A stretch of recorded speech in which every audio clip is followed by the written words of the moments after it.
Welcome back to the Boneyard Podcast, everybody. This is your host, Jared Shafit, along with my good friend, best friend, Artemis Brower. Artie, What up, what up? how we doing? Good. It's been a long week, man. It's been a long week, but we're good. It's Thursday.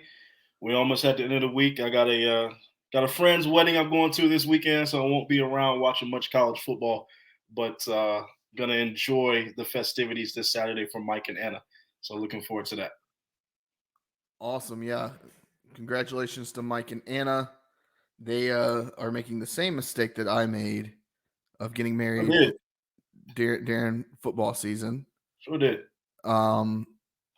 Speaking of which, Artie, I want to start the show off by saying that I am very happy. I want to wish a very happy anniversary to my wife, my beautiful wife, Savannah. Let the people know. Our 5-year anniversary is tomorrow. So on Friday, when this comes out, the day you're listening to this probably will be my 5-year wedding anniversary with my beautiful wife, Savannah. Happy early anniversary to both of y'all. 5 years. Wow. That's half a decade. And honestly, it goes by very, very quick. I'm not even married, and it feels like I was at you guys' wedding like last year. It doesn't even feel like it's been 5 years. So you guys got a kid and everything, house and everything. So you guys are doing it. What I'll say this: if people don't know, the Shafits are doing it. All right. So much love to y'all. I appreciate that, Artie. Yeah. Yeah. I mean, 5 years it's gone by so fast, but it's been great. And then we're doing date night tomorrow night.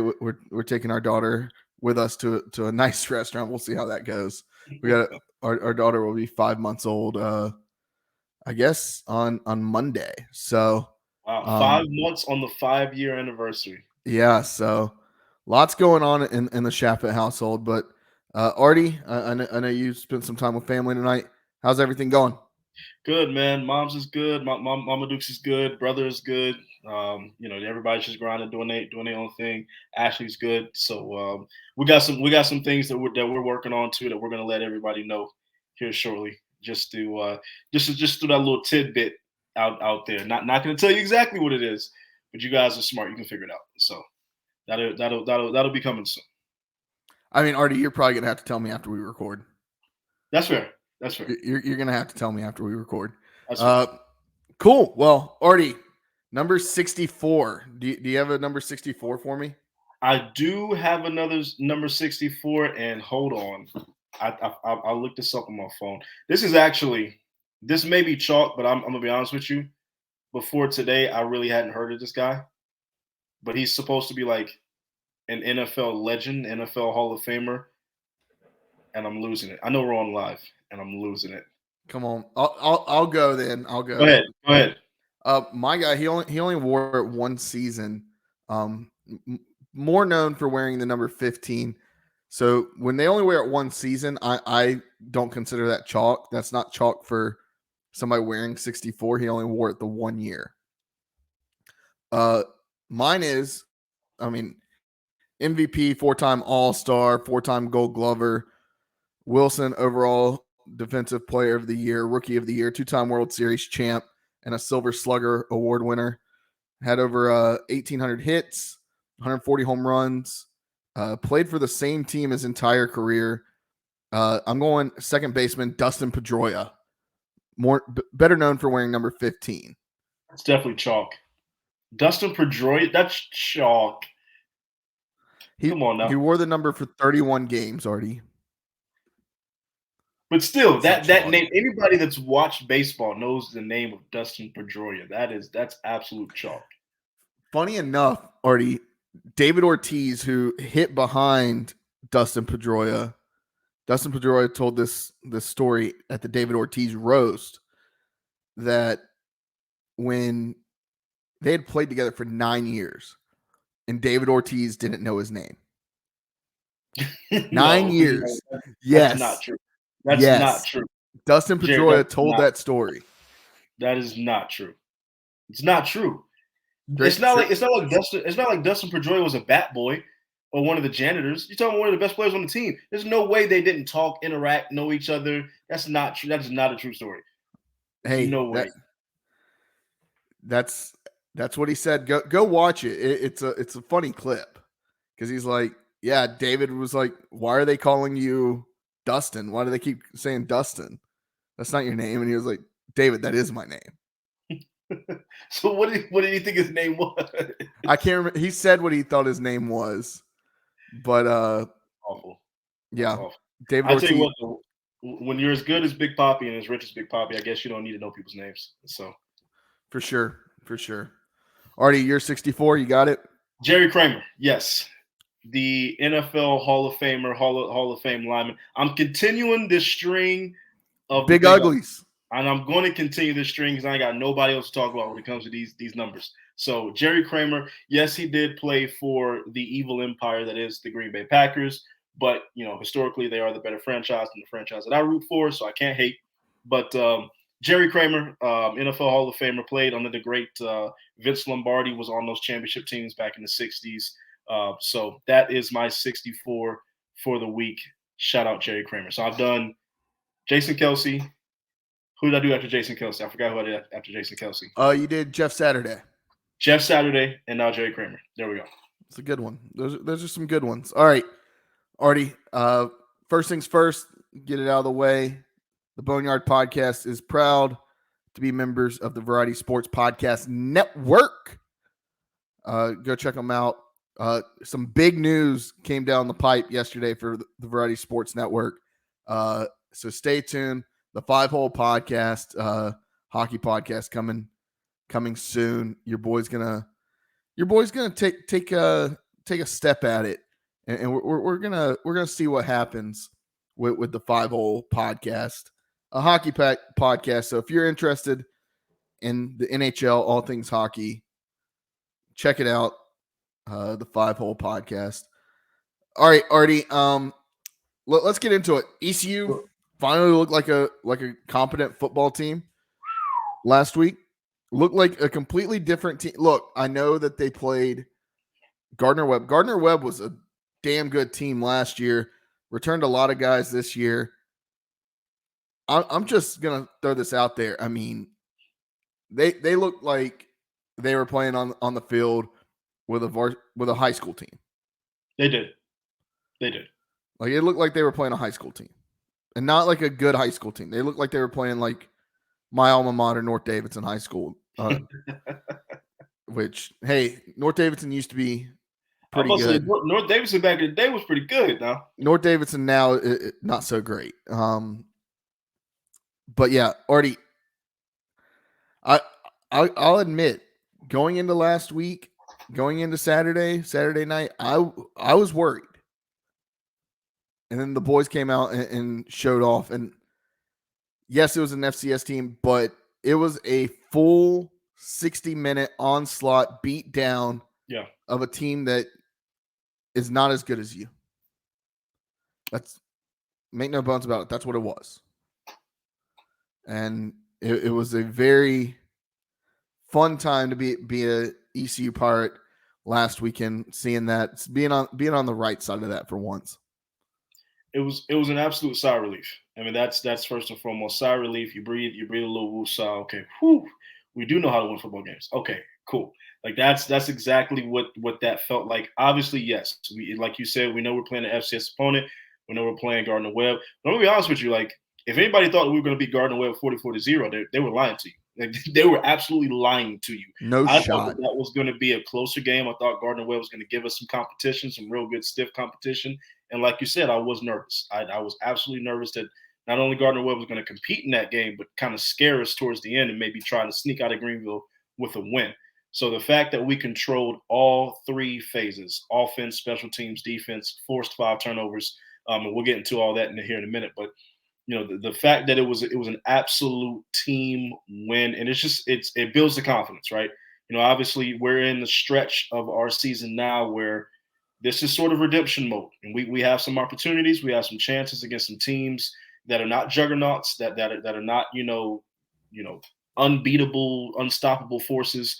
And that's the kind of win that you need to kind of build some confidence. 3 straight losses, no matter who it's against, is going to have you thinking, okay, what the hell is going on? Right. So you need that kind of a dominant blowout kind of win that you had, and to shut them out. I mean, even an FCS opponent. I mean, I was extremely proud of the fact that they had a goose egg. I love that. I love seeing a lot to a little, and when the lot to a little is a goose egg, that is absolutely phenomenal. So yeah, just shout out to the entire team, the entire coaching staff. We're not going to get too excited about this win. We're not, and we shouldn't. But it was absolutely needed, and it was a sigh of relief. Yeah, that's the one thing that kind of looking at it. Look, going into Saturday night, like I said earlier, I was not very confident in this football team. I needed them to show me. I needed them to show me something, and I needed them to show me what they did end up showing me. Now what I'll say is, do I feel confident going forward? I feel more confident seeing that they put that kind of game together. Look, you played the tough schedule to start the season on the road for 2 games at raucous environments of Michigan and App State. Yeah. Play a good Marshall team. I mean, Yeah. your opponents going into the last weekend combined, what, 10-2? Yeah. On the season. Yeah, we played good teams. We didn't play scrubs. We played very good teams. So yeah, I mean that's the thing that I'm looking at is, okay, you're getting into a part of your schedule where, is the competition still tough? Yes. But let's see what we can do going forward. I mean, it gave me a sigh of relief almost to be able to say, okay, I think we'll be okay. Do I think that we're going to be world beaters this year? No. But I think we're going to be okay. We're going to do just fine. So Artie, let's run through some of these stats real quick. Sure. Antoine Jackson, the 17-year-old, gets his first start, as well as Omar Rogers. Jeremy Lewis now has 25 consecutive starts. Big thing, Kamaro Edmonds, transfer from Carolina, originally committed to ECU, committed, then decommitted, committed to Carolina, transferred to ECU, tallied his first career rushing touchdown late in the 4th quarter. Love to see that. I know Donnie Kirkpatrick said some things about Kamaro during the week, saying that, hey, he's somebody that can find the end zone. Love to hear that. Maybe give him the ball some more. ECU gets to 30-3 all time against FCS opponents. Yep. Sad thing is 2 of those losses came in the fairly recent past. I'm trying to think, who would the third have been? You got JMU and A&T. Josh, can you look that up on the back end? And then also, I mean, talking about streaks, already ECU gets its first shutout in like 260 some games.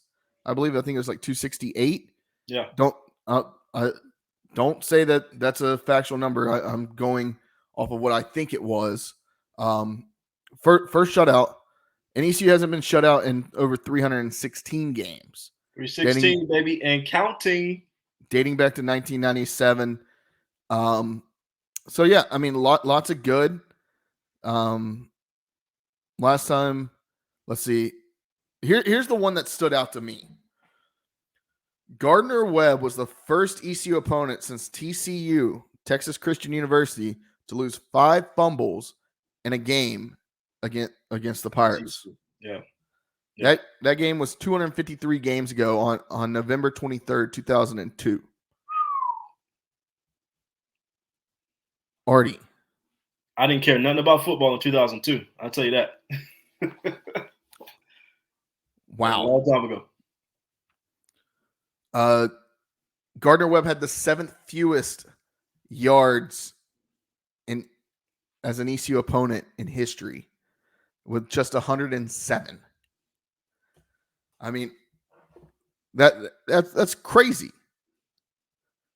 So all in And all, shout out Blake Harrell real quick, because that man knows how to create a defense that can create turnovers. All right. 32 of the last 35 games have resulted in a turnover for our defense. Give Blake Harrell some love, all right? Like, get that man some love. That's all I'll say. so JMU, seeing in the chat here, JMU, and then A&T, and then back in 1980, Eastern Kentucky beat the Pirates 28-16. But 1980, that doesn't count. Crazy. Anything else, Artie, from the stats stand out to you? Yeah, I mean that turnover one, because I didn't know that, so that's the one that stood out to me the most. Like, we had forced a turnover in that many games, kind of consecutively, so that was pretty awesome. And then I mean just the extension of those streaks and shutting an opponent out scoreless. I mean it doesn't matter whether it's FBS or FCS. Anytime you can shut somebody out and just let them have a goose egg, you did your thing. So it's hard to shut somebody out, especially when, I mean, ECU at one point had in their third string true freshman quarterback. Like you know you're going to win the game. You got your backups in, and that's usually when a garbage time score happens. It's almost guaranteed. I mean, look at ECU Michigan. That's when it happened. Yeah. So, very happy with the performance this week, Artie. All right. Let's do good, bad, and ugly. Lots of good this week. First shutout since September 2nd, 2000 against the Blue Devils. 38-0. Big time win over the Blue Devils. I see the second bullet point in the notes, and it just made me chuckle.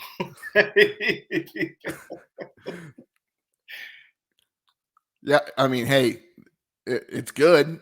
It's good, but it should have been happened. So. The Pirates committed fewer than 10 penalties for the first time this season. But if you look on the flip side, Artie, Gardner-Webb only committed 1. ECU still had 5. Right. So I mean, we're still not winning, the penalty battle, but a win is a win is a win. All right, we're gonna develop that. We're gonna get better on that, hopefully. So. Yeah, I mean, and then my third point, Mason Garcia, Alex Flynn, they were able to sling the rock a little bit.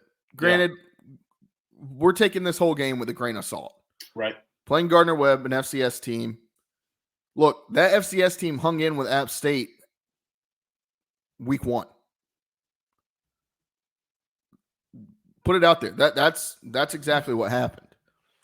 But ECU passed for 184 yards on 18 receptions. They went 18 for 32. I'm happy with that. And it could have been a lot more. I'll get to that in a second. Lastly, like I said, defense. They forced 8 fumbles and recovered 5. Yeah. And really, Artie, like, they were +4 in the turnover margin. You could make a case that ECU's lone fumble shouldn't have been called a fumble. He was out of bounds. Right. So they should be +5 in the turnover battle this past weekend. Gardner-Webb only it's late. Dad brain. ECU only held Gardner-Webb to 30 total passing yards. Wow. 30. That's insane. And then lastly, the crowd, the Boneyard. Shout out to them. Yeah. Shout out to the Boneyard. I'm proud of y'all. Y'all showed up. Y'all didn't have to show up. Y'all showed up. Yeah. I mean, the Boneyard showed up. Honestly, great showing considering ECU got 8 to 9 inches of rain on game day. The parking lots were flooded. Yeah. Main reason I didn't go to the game Saturday, Greenville was flooded. Everybody knows when it rains, it floods in Greenville. The Tar River rises. But so do the Pirates to the occasion. Artie, the Pirates rise to the occasion and showed out. I mean, showed out. So very happy to see that. It sucks that the first 2 games of the season at home have been, waterlogged. Right. We we haven't had a good weather day for these I, games. I, I honestly feel like I'm watching a damn college baseball regional. But what are you gonna make of it? All in all, that's the good. Any bad? Did you have any bad? Bad, not really. You can't really say any bad when you beat somebody 44-0. So I don't really have anything bad to take away from this game, to be honest with you. Yeah, I mean the only bad, and I just wanted to have something in here, so it's not really that terrible.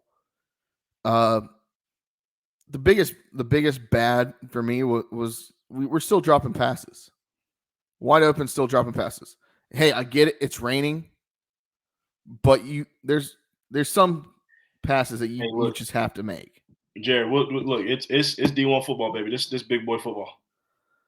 I mean, Rain, snow, shine, don't matter. We expect you to catch football. Period. yeah, That's what the coach is going to tell you. Coach is not going to feel sorry for you because you dropped the pass in the rain. You playing D1 football. We expect you to catch that. So exactly. I mean, yeah, it's all in all, I'm very happy with the game. Ugly, not too much ugly.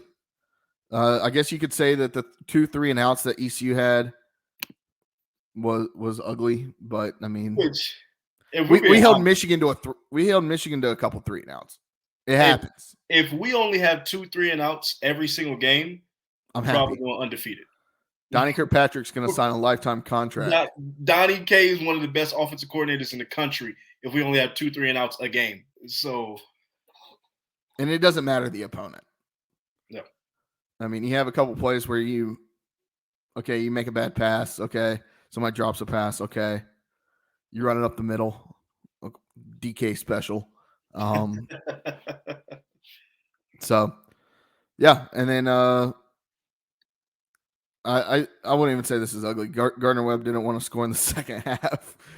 Josh was having fun with these notes. Played a freshman, not the number 2 quarterback, Jalen King, the entire second half. So They were trying to figure some things out. That's what that was. It was hey, like, look, we probably lost this one. We're gonna try to figure some things out here in the second half, going to next week with some confidence.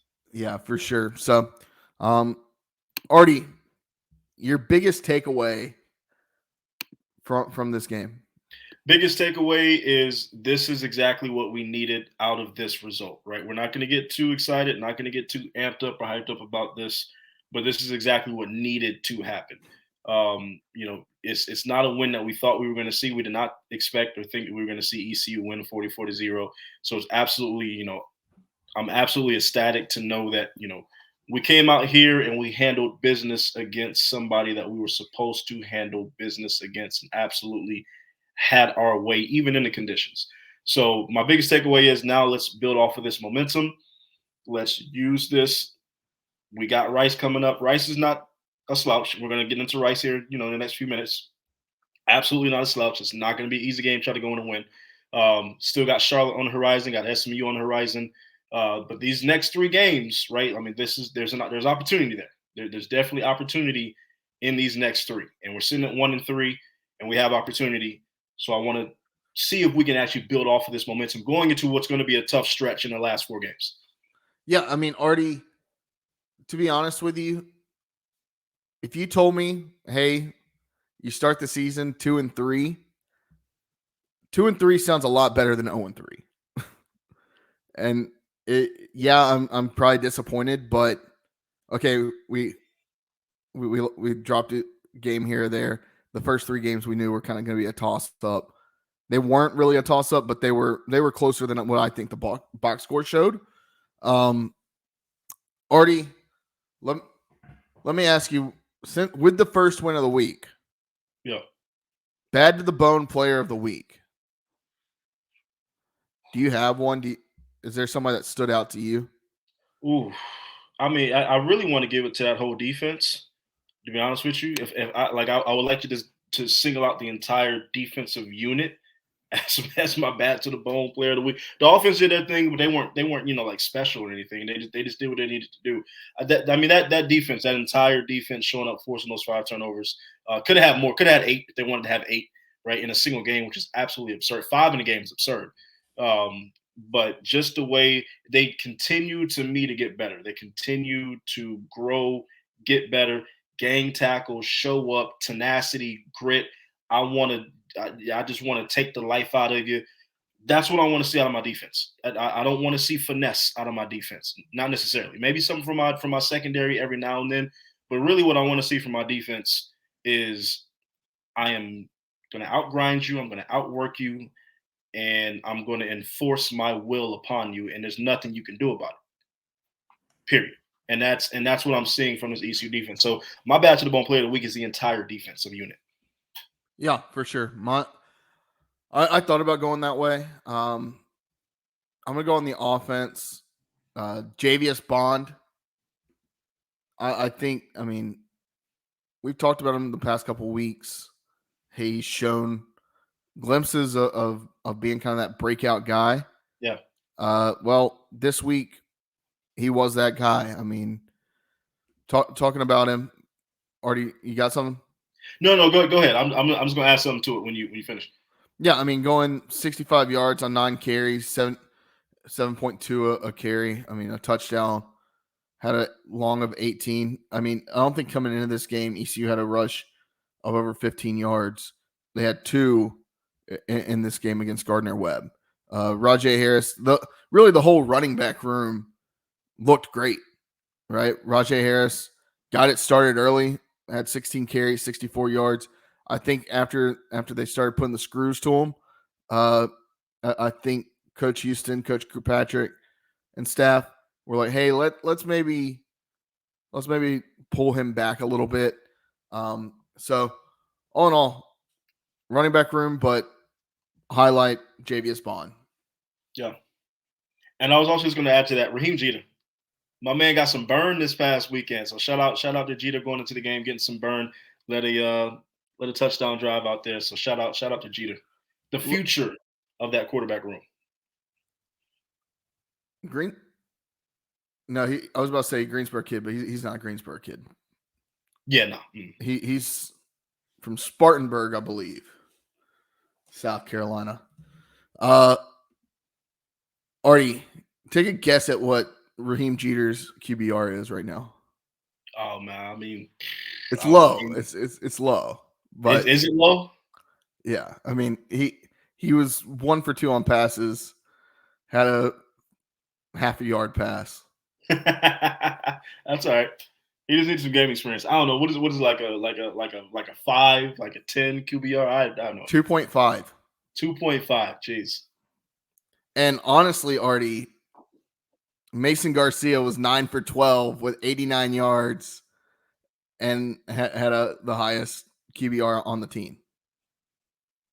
Not to mention he had a rushing touchdown and rushed for 18 yards on 6 carries. So, hey, not blowing anybody out by any means, but love to see that. Absolutely. Get the young kids some confidence. All right. Let's talk a little bit about Rice. Let's do it. Last year went 5-8, 3-5 in Conference USA. They were 4-2 in Houston last year at home. So this year so far they're 2-2, 0-1 in the conference, 2-0 at home, 43-41 win in overtime against Houston, and 49-7 win versus FCS Texas Southern. This will be the Pirates' 922nd.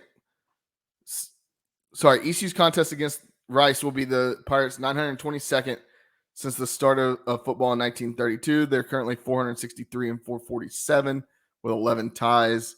That's good for a .509 win percentage. Okay. Did you know that? I did not know that. I did not know what our all-time record was as a program or what our winning percentage was as a program. So that's a good little tidbit to know. .509 though. I don't. I mean, that's exactly 50%. I don't like that. We got to get that. I mean, it's 51%. I mean, I'm gonna say 50. That's 50%. We round up here at the Hey, Boneyard look, Jared, Podcast. whether you got a 50 or a 51 on the test, the F is still the same. So Now if they round.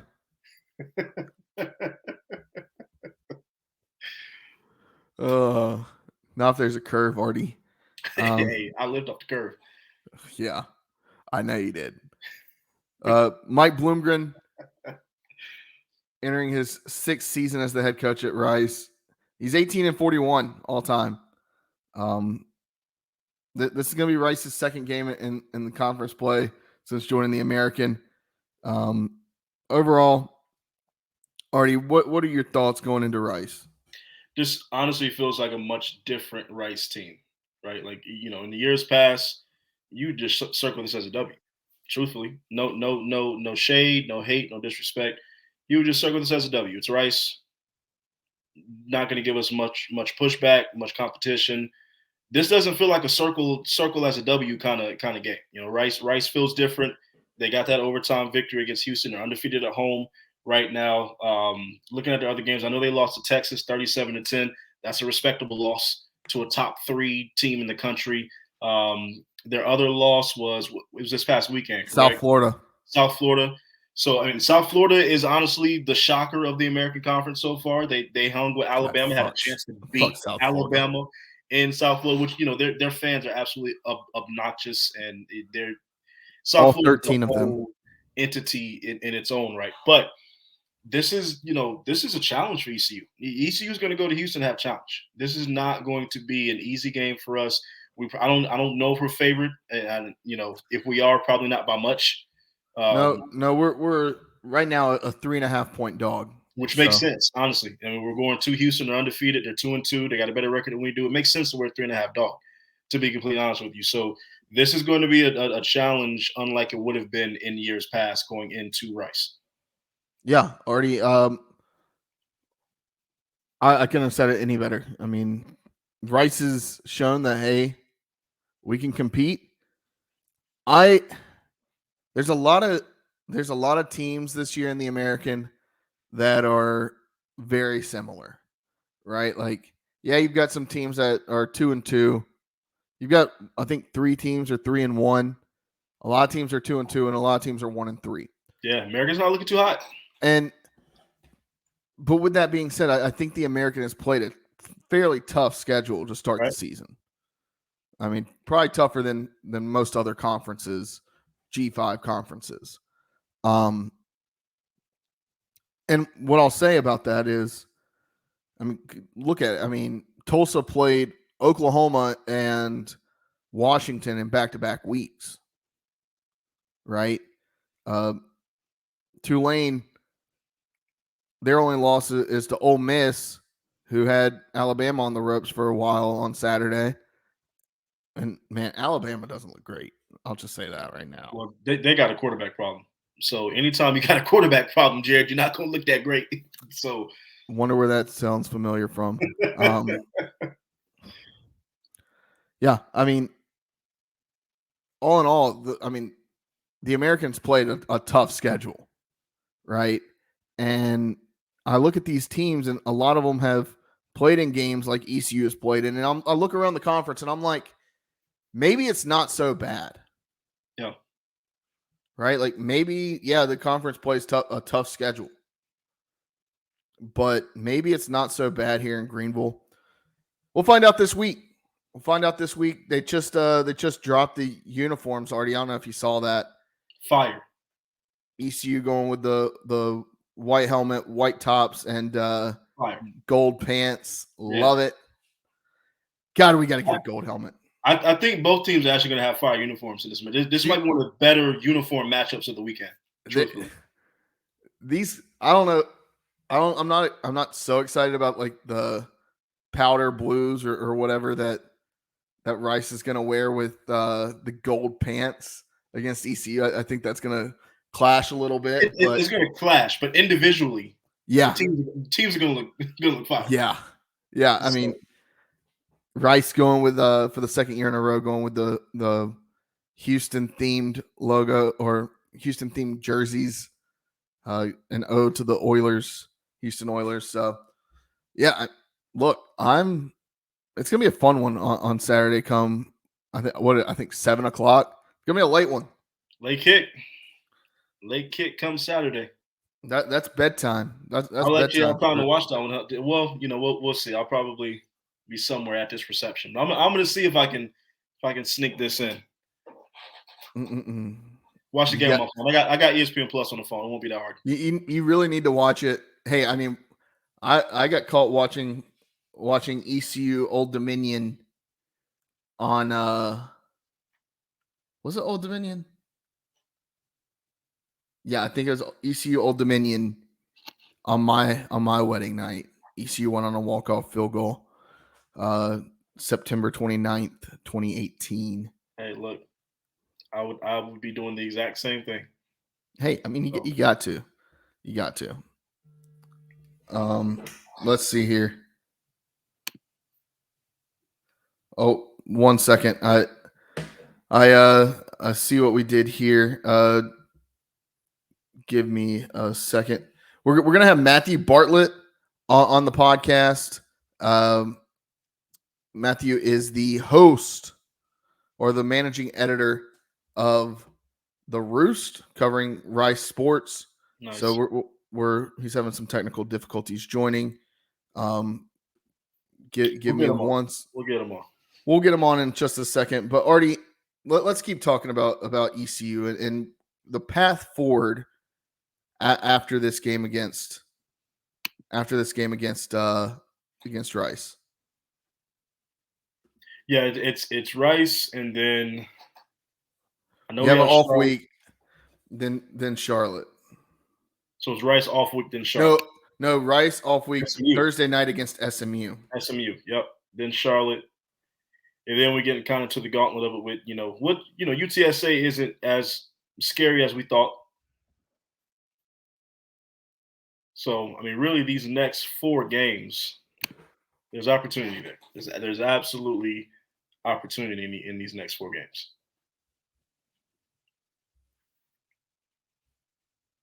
Yeah, I mean, there's plenty of opportunity in these next 4 games. So I really hope, Artie, that ECU can really find a way to get string a couple more wins together. If ECU gets to 3-3, how are you feeling? I mean, if ECU gets to 3-3, season starts over. At that point, we can still make a bowl game. If we're sitting at 3-3, I'd say we can still make a bowl game. We can still get to 6-6. I would say that and that's what I predicted, ECU to go 6-6. But if we can win, these next 2, especially one against SMU, a team that I know we're going to be highly, favored to be underdogs against, I mean, we can still make a bowl game, which is still a season salvage, which is still nothing to hang your hat on, or to hang your head low on. So I don't think we go 3-3. I think we're sitting at 2-4, but we'll see. Yeah, I would love to be 2-3 or 3-3. Excuse me. I would love to be that. Love nothing more than that. So, yeah, it's gonna be fun down the stretch, Artie. Look, we could definitely be sitting in a good spot. Come 2 weeks. You just got to do what you just got to do your job, right? Just got to do your job. That's all I'm asking. 1-0 every week, right? It's a 1-0 mentality every week, and I think you do find kind of solace in knowing that we might have played our best competition of the season already, right? Your first 3 games might have been the best competition that you're going to see. That's no shot at anybody on our schedule because we do still have some really good teams on our schedule. But the first 3 games, Michigan, Marshall, App State, you're going to assume that all 3 of those teams are going bowling. You're going to assume that one of those teams might even be a national champion when it's all said and done at the end of the year. So you can relatively say it's not, you're not going out on a limb if you're saying, well, the first 3 weeks are going to be the hardest weeks that we're going to have all season. And it's kind of going downhill from there. And we'll be able to kind of slow the game down and really be able to process things the way we want to. So definitely a lot of upside. Yeah, for sure.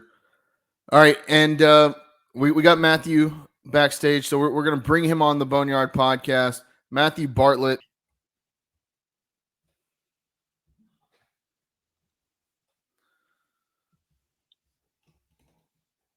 Matthew, welcome to the Boneyard Podcast. How's it going, my friend?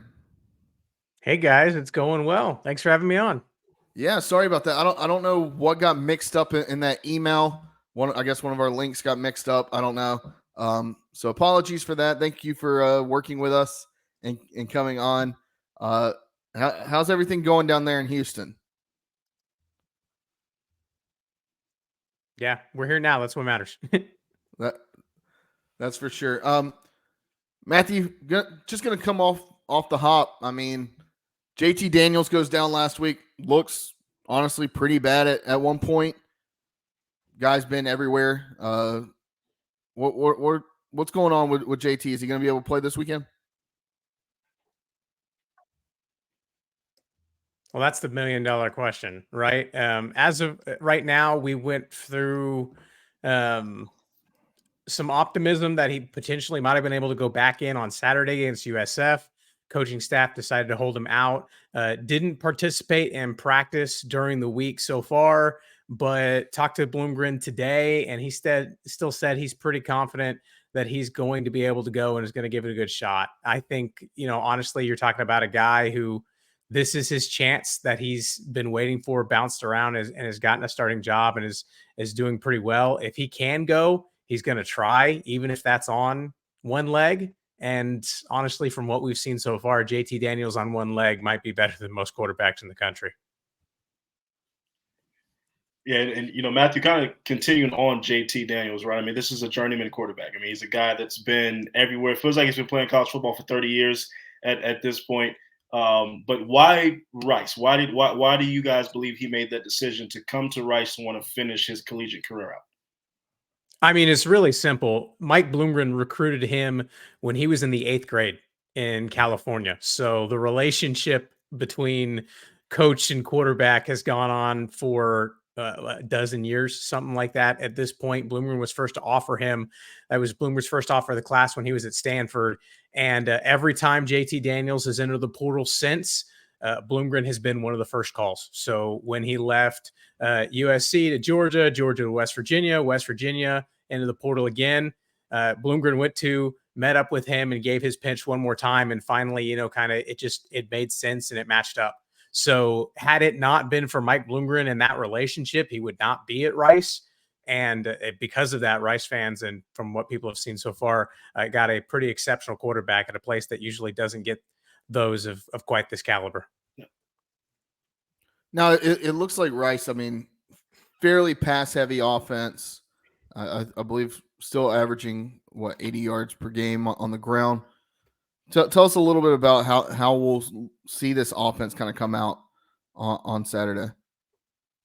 Well, that's been kind of the opposite of where things have been. So we're still kind of feeling out what this offense looks like pre-JT. This was a team that was really committed to running the ball, and they still want to. It just hasn't been very effective this year. So they said, okay, if we can't run, we'll throw.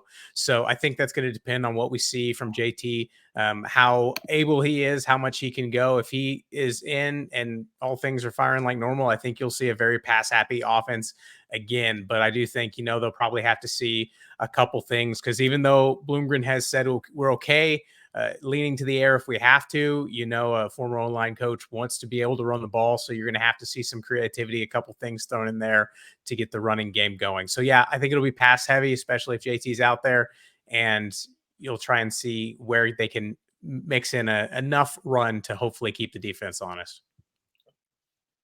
And, Matthew, talking about this Rice program as a whole, right? I mean, this is obviously a program that is trying to build something, trying to get better. In years past, this is not a program that a lot of teams have been scared to play against. It's not a, kind of a program that do you think circle a win against maybe? But it doesn't feel like that anymore, right? This Rice program kind of feels like it's kind of taking a turn, turning a new leaf, turning a new page. Is that just Bloomgren and what he's brought to this program, or is something going on? And how do you feel about this Rice program going forward? Well, I mean, first off, if y'all told me circle your calendars. September 28th, the only AAC team with a Power 5 win would be Rice.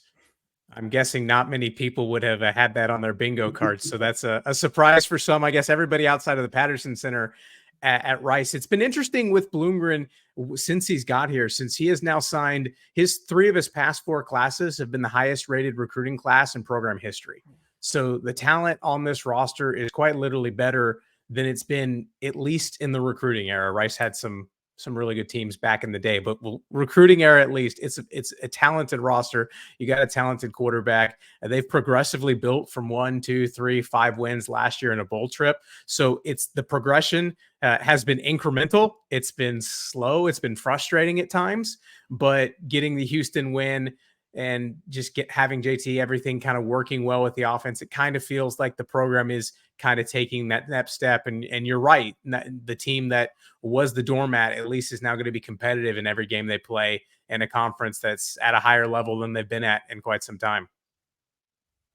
For sure. And talking about like this team, the recruiting classes, tell me, so what's the biggest strength of this team? And then on the flip side, what would you say is like the biggest weakness of this Rice Owl team? I mean, from a talent perspective, it's pretty lined up with what we've seen so far this season, right? The passing game with JT Daniels and Luke McCaffrey, that connection. McCaffrey, even after JT went out into the third quarter last week, finished with 199 receiving yards and is just racking up yards and touchdowns and, a couple highlight reel plays a week. So that's really special. Those two kind of are the straw that stirs the drink on offense. On defense, the strength is definitely the defensive line in the pass rush with what we've seen so far. Josh Piercy, Coleman Coco, DeBraylon Carroll, Isaiah Floyd, Blake Banish. They just have so many guys that they can rotate in there and can be effective and get to the quarterback. The downside is, as we saw last week against USF, when you don't get to the quarterback, the secondary has had some concerns and they kind of been exposed at times, granted by a couple of talented offense as well. So on the whole, I think a lot of things to be pretty happy about. Yeah. And, this matchup kind of feels like, a pretty good offense in Rice going up against a pretty good defense in ECU. What are some things offensively that Rice could do to kind of frustrate a pretty good front seven that ECU is bringing to Houston? Yeah, I think it's going to be really interesting because one of the things that Daniels has been so good at so far is playing the quarterback position, and to the point where, stepping up in the pocket, showing enough mobility in the pocket to extend plays and find guys downfield, whether it's him or if they bring somebody else in. I think the ability to extend that play and test an ECU secondary, that's been up and down, probably fair to say, so far this season. I think that's kind of where it's going to be, because if the running game doesn't get going, they'd love that to happen. You're going to have a quarterback make plays, and sometimes that's the difference. For sure. Yeah. And just want to kind of talk about, Coach Holmgren is on, or Bloomgren. Sorry, I don't know where Holmgren came from. I was about to say, that's a different guy. Coach, hey, I was saying earlier, I have a 5-month-old daughter, not getting much sleep. He's got that right now. I think that's the second time I've messed up today, and both times I think I caught myself first time. But Bloomgren, in his 6th season, former offensive line coach, came from Florida State, or went to Florida State in college. Tell us a little bit about him, kind of his story. He was the OC and the brains behind the Stanford offense under Andrew Luck, and he produced, all those great running backs that, have made Stanford famous at this point. You got Christian McCaffrey and Bryce Love and Toby Gerhardt. The list goes on and on. All these guys that, had a pretty good run in the league. So that's kind of where he cut his chops, got the job at Rice. And what I think is really interesting about Bloomgren is something that I don't think we see in modern college football nowadays, because he got hired and he has not had a 500 record yet.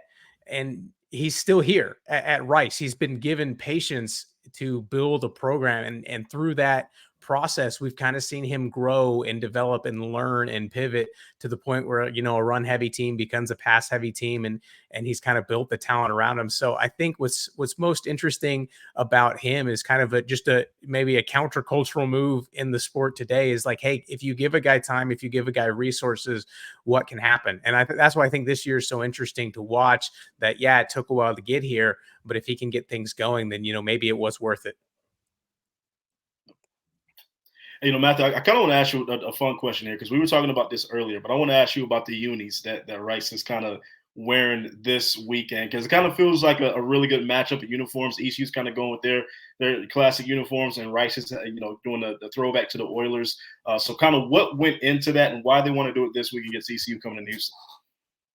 So I know that this was in the works for quite a while, and I know actually Rice and Houston were both talking about this going into the offseason. And so Houston had their shot. They did it. I believe they wore in week 2. I don't remember which game that was that they did it. And then Rice gets their turn.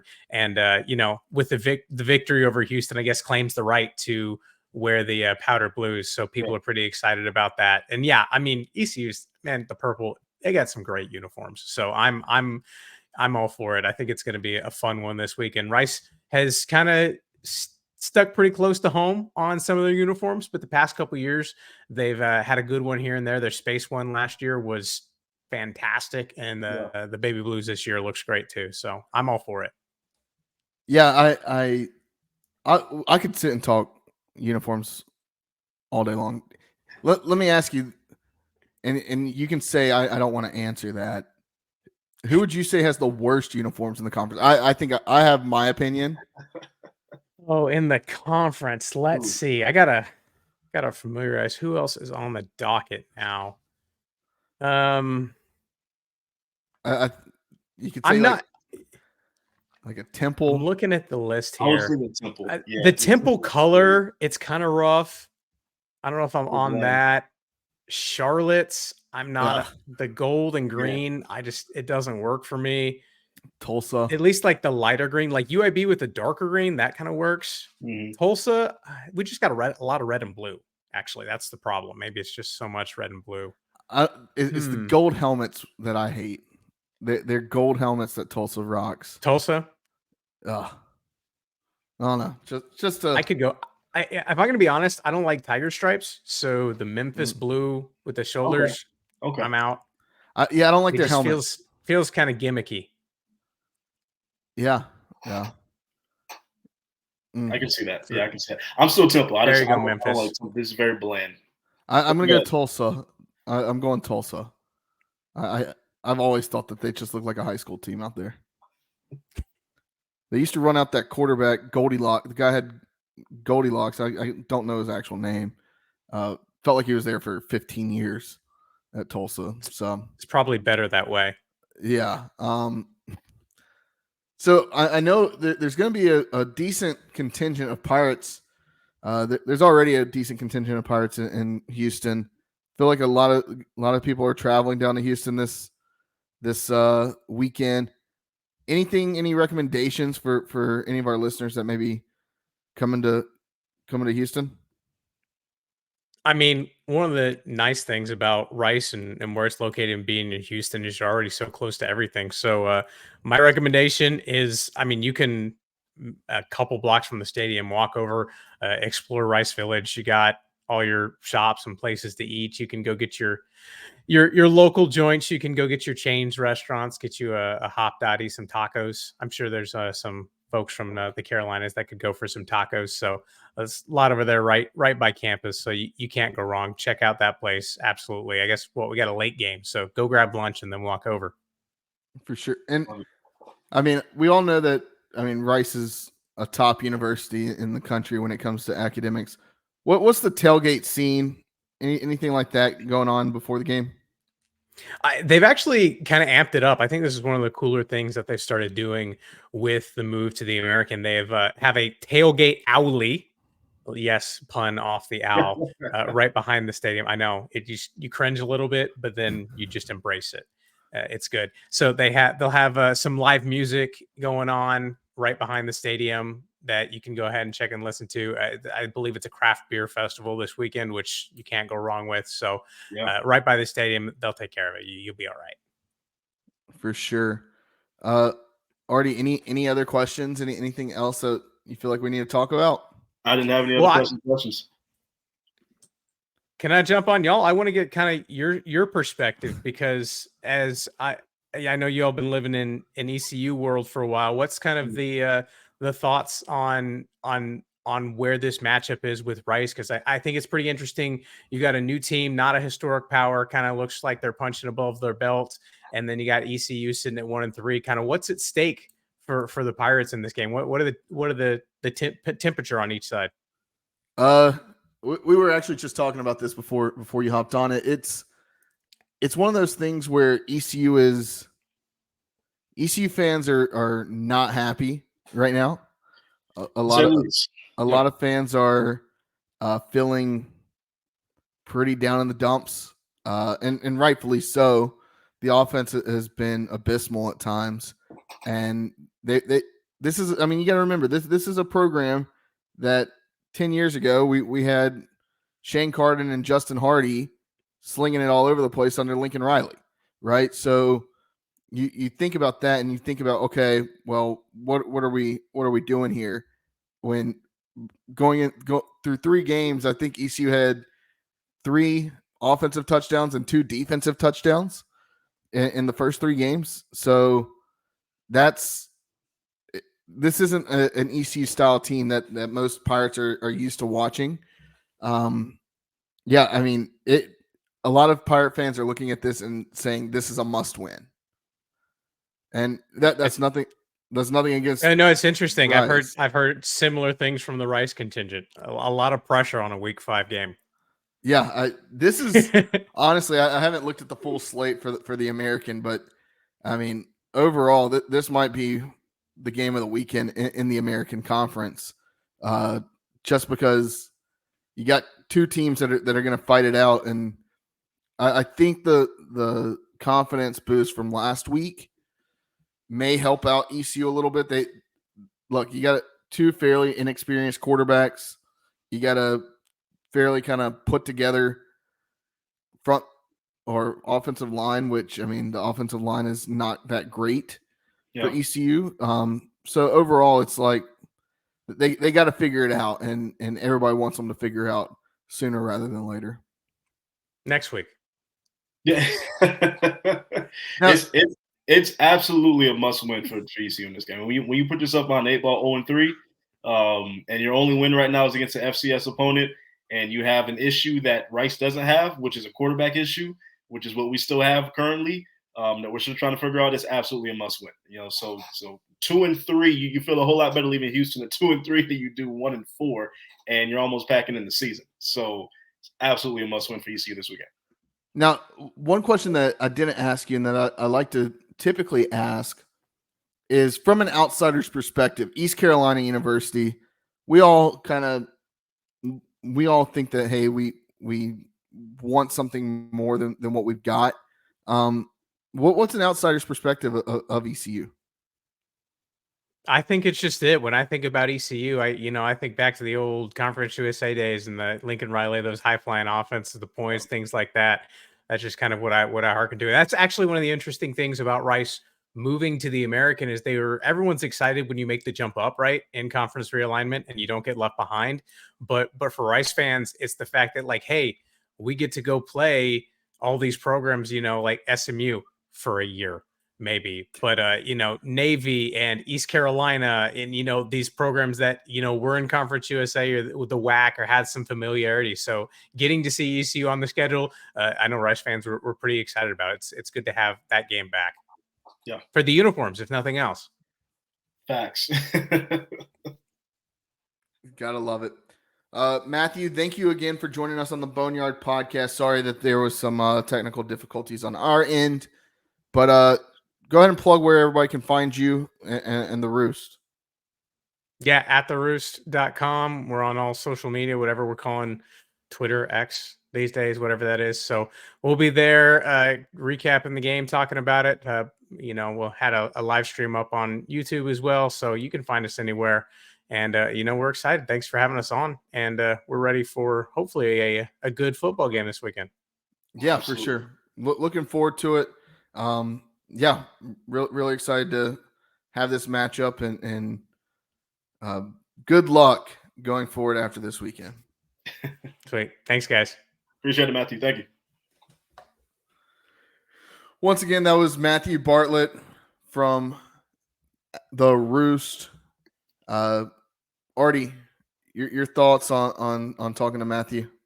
Yeah, it was as expected, right? And this is definitely a matchup. I think both sides are feeling pretty good going to this weekend, and they should. Rice should feel pretty good about where they are with their chances at winning a game against East Carolina at home, and I think ECU should feel good about going to Houston and trying to get one on the road. I think this is going to be a really good game. I do. We're not beating Rice 44-0 like we did last week. So this is going to be. This is going to be a good game, and this is definitely going to be one that we have to earn. We have to fight, scratch, and claw our way out. But I'm excited. I'm excited to see ECU playing an opponent that is also kind of with their back against the wall, not just as a team, but as a program. Historically, Rice is really out trying to prove something, trying to turn a new page, and show everybody we're not just an academic school, right? We can play football too. We can hang with some of these guys. We're trying to turn a new leaf. So I'm excited to see ECU actually play somebody with, the same kind of mindset that we're probably going to have. Like it's a must-win mentality. So, yeah, for sure. All right, Artie, let's move along. Start wrapping this thing up. Walk the plank. Do you ever walk the plank? No, I ain't gonna want to plank. I ain't mad at nobody, man. I ain't been mad at nobody lately, man. Sports has been kind of boring the last few weeks. I ain't mad at nobody. I will say I'll say this: if I had to give a walk the plank, I guess. Well, no, I can't even say them because they kind of won the. I won't say they won the trade, but it wasn't a bad move on their part. I was going to say Portland Trailblazers for giving up Damian Lillard, but that was inevitable. That was going to happen anyway. So, but outside of that, I ain't gonna walk the plank. All right. Mine. I think it happened last night. Today, Kurt Schilling. You know who Kurt Schilling is? Yes, I do. So Kurt Schilling has a podcast, and on that podcast, he made an announcement about one of his former teammates, knuckleballer, another Boston Red Sox, Tim Wakefield, and basically shared a bunch of personal information about Tim and his wife. I believe her name's Stacy. Not airing that man's dirty laundry out there. And it's not dirty laundry. He talked about his health, and Tim Wakefield has apparently I believe he and his wife both have cancer. Oh wow! Right now, and that still wasn't his place to say that. Yeah, no. So, and look, we're not going to get political. I have nothing against Kurt Schilling. I believe in free speech. Say whatever you want to, but when you air somebody's dirty laundry, or not dirty laundry, like I said, but air somebody's like personal news, that's not yours to share. So, Kurt Schilling, walk the damn plank. Also, MLB umpires, walk the damn plank because the Cubs last night scored a run against the Braves on a foul ball that shouldn't have been called like a pass ball. What, Artie? No, I actually do have a water plank. What is it? The Chicago Bears. The Bears. They fucking suck. Bears. Fire the general manager. Fire the president. Probably gotta get rid of the quarterback. Matt Eberflus. What the hell is he doing? Everybody's got to go. This is an absolute clusterfuck. And I've never seen anything worse than what this organization is right now. The defensive coordinator got fired or left for some weird reason because he was doing some sort of misconduct that nobody wants to speak on. The Chicago Bears are an absolute dumpster fire. I love my team so much, but they are an embarrassment. Absolute embarrassment. So, yeah, they can walk the plank right now. For sure. And then want to give a quick shout out. ECU women's soccer beats USF 2-0 in Tampa. Look, ECU women's soccer looking pretty good. I'm really happy with how this team looks. All right, Artie. Let's see what else we got. I think we just got gambling corner. I was gonna say it's gambling corner, man. You know what time it is. All right, let's get into it. All right, Artie, first up. Ooh, huge SEC matchup. Kentucky's 4-0 going into this game. Florida beat Tennessee. Either can secure their top shot at Georgia later this season for the SEC East bid. How you feeling? I mean, Kentucky's a 1-point favorite at home. Over under is 44. Yeah, this game is in Kentucky, which means a lot. That's huge. This was in Gainesville, but this is in Kentucky. Look, I want to see them get over the hump. They've been really good the last couple of years, but they haven't actually gotten over the hump. Haven't gotten to an SEC championship game. They're gonna get the one this year because they got to go through Georgia, and that ain't happening. But I would like to see them at least put themselves in a position to play a Georgia for a chance to get into the SEC title game. Would love to see a team like Kentucky try to get over that hump, get over that hurdle. So give me Kentucky. I think they're at home. They're 4-0. They're riding high. They got the momentum. Florida's good. Florida's no scrub, but they're beatable. Good teams can beat Florida. They proved that week 1 against Utah. So give me Kentucky in this one. All right. Next, we'll go. We'll follow College Game Day next on the list. Notre Dame, second week in a row that they're going to play in the College Game Day host. Yeah. Last week they hosted. This week they're on the road in Durham at Duke. Duke is a 6.5-point dog. Over under is 52. Artie, Notre Dame, I mean, they're 4-1 coming off a big game that they didn't win. Look, they played Ohio State. It was a tight game throughout. Duke coming in 4-0, looking for really their second statement win of the season. Mm-hmm. Sam Hartman back in North Carolina versus a familiar opponent. This is his second time, I believe, back in the state this year. Played NC State earlier in the season. Thoughts on College Game Day going to Duke? I don't understand why everybody's so upset about it. They've never been upset. I'm not upset about it. No, I'm just saying, like I go on Twitter and I go on all these other social media sites. I'm like, oh, really? You're going to Durham? They've never been to Durham. Isn't that the whole point? To go to places they've never been before? They've never been to Durham. I don't know. Have you ever watched College Game Day? They don't ever go anywhere different. But they've never been to Durham. Yeah, but they're going somewhere different. They go to Alabama 3 times a year. 2 weeks in a row with Notre Dame, but I'm so happy they're not doing a Columbus or even an Ann Arbor or Southern Cal. Like, go to Durham. These kids deserve it. Honestly, like I hope like hell Duke can get it done. They're another team that I just really want to see get over the hump, really get it done. I pray the fans show up and show out. Duke fans are like Wake Forest fans.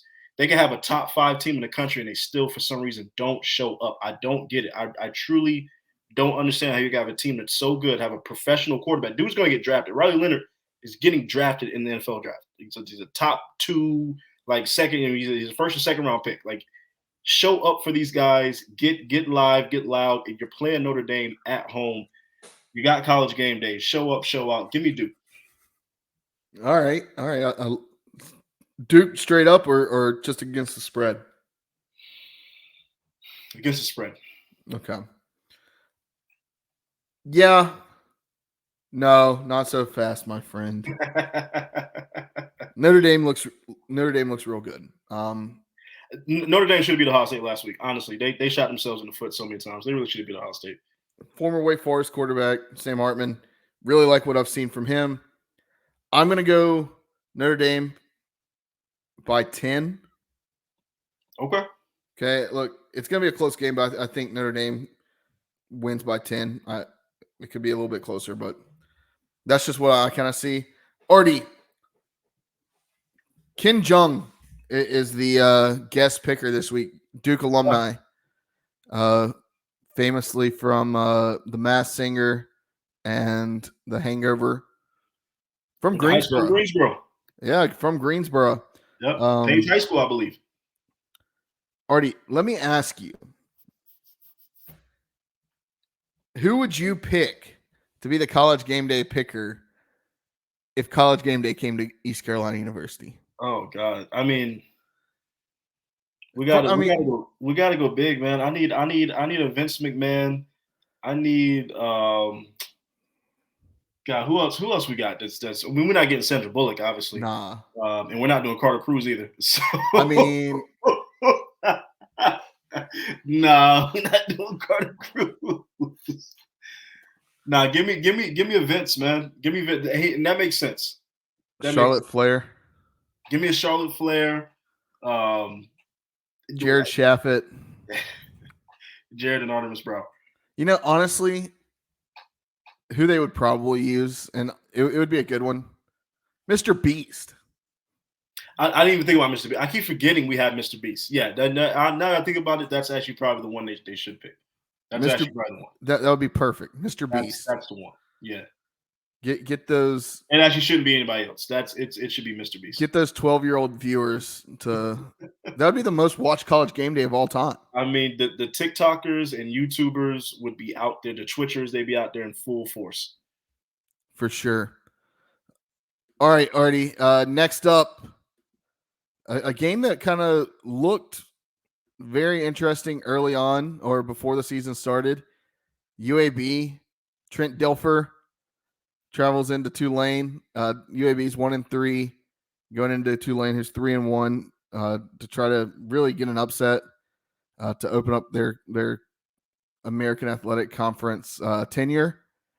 Tulane looking to build off of a streak against Group of 5 teams and separate themselves from the rest of the American Conference. Tulane's a 21-point favorite. Over-unders 58.5. Josh, do you know? Does anybody know? Does anybody know if Michael Pratt is back? Oh, that's a good question. I don't know. I don't think he is. If Michael Pratt's back, or if Michael Pratt plays in that Ole Miss game, Tulane's 4-0. Probably. Yeah. No, probably. This game's not going to be close. No. This game's not going to be close. Josh says he's back. So, yeah. Tulane will have their starters in at the beginning of the fourth quarter. Their backups in at the beginning of the fourth quarter. This game's going to be a blowout. Tulane 48-20. Maybe even worse than that. Maybe like a 48-10. I'll give them 20. Okay. All right. So we both think Tulane covers. All right. Lastly, we got one more before USF at Navy. I mean, USF looks real good, coming off of a strong win versus Rice, plus the week before against Alabama. Yeah. Navy looking to balance pass game and run game. Does USF sell out to stop the run or stay balanced and lock down the pass? How confident are we in USF from being a bottom feeder that they were? I mean, I'm not confident in USF, but they should beat Navy. I think this game will be close, obviously, because Navy, I mean, they'll make it that way. At least it'll be closer to 2.5, 3 quarters. And then I can see South Florida pulling away. South Florida should win this game. They're a better team than Navy. Navy's not that good. Yeah, for sure, Artie. Okay, last but not least, game of the week. This is where College Game Day should have been. East Carolina University travels on the road after a big shutout win against Gardner-Webb. Rice has a decent win this year. They beat Houston. Then again, Houston is now a bottom feeder in the Big 12. Expected. Rice is a 3.5-point favorite, over under 46.5. Former Conference USA matchup. Artie, I can't remember the last time we played Rice. It feels like it's been a while. It's been a while. I feel like it was probably 2013. I was about to say that might have been a decade plus since the last time we played Rice. Thoughts? Yeah, I mean, we kind of went over it earlier. I do think this is going to be. I'm even more nervous about this game than I was last week because this is a team that I know can beat us. Like if we don't actually come out and play our best game and play sound football, Rice will absolutely win this game. So a little nervous, but also very optimistic, very proud of the fact that we did what we did last week, going into this matchup, doing what we needed to do, and I do believe defensively, I know what we're going to do, right? I know our defense is going to keep us in this game. We're not going to get blown out of Houston. We're not going to get blown out the building because our defense is just too good. I know they're going to keep us in this football game. Offensively, I want to see some consistency. I want to see receivers not dropping passes. I would love to see a breakout game from one of these receivers. For the love of God, I would love to see a breakout game from one of these receivers and just some quarterback consistency. I think the running game will be okay.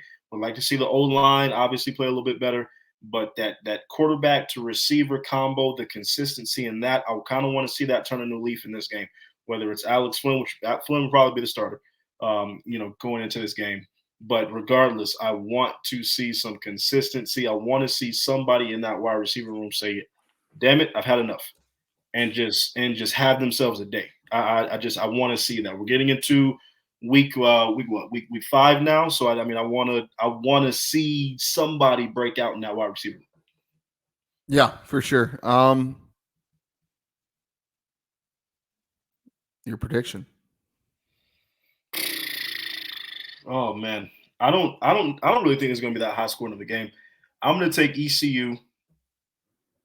I'm going to take ECU 24-17. Okay. I like that. I'm going to take ECU 24-21. Andrew Conrad hits a walk-off field goal. Nice. Okay. I'll give us some love. I mean, hit 2 personal best last week against Gardner-Webb. So yeah. I like that. I'm gonna ride with ECU.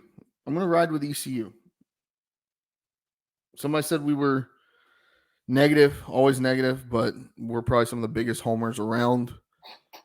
So we picked ECU to win games they're not supposed to win. I don't understand that. Like, I think at one point I almost said that ECU was going to be Michigan to start the season.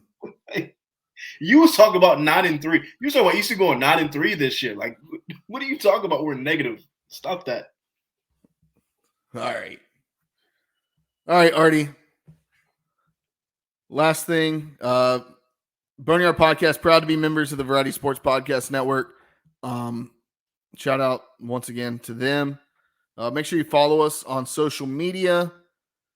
You can find all of our socials at Boneyard Podcast on Twitter, Instagram, TikTok, Facebook, all those.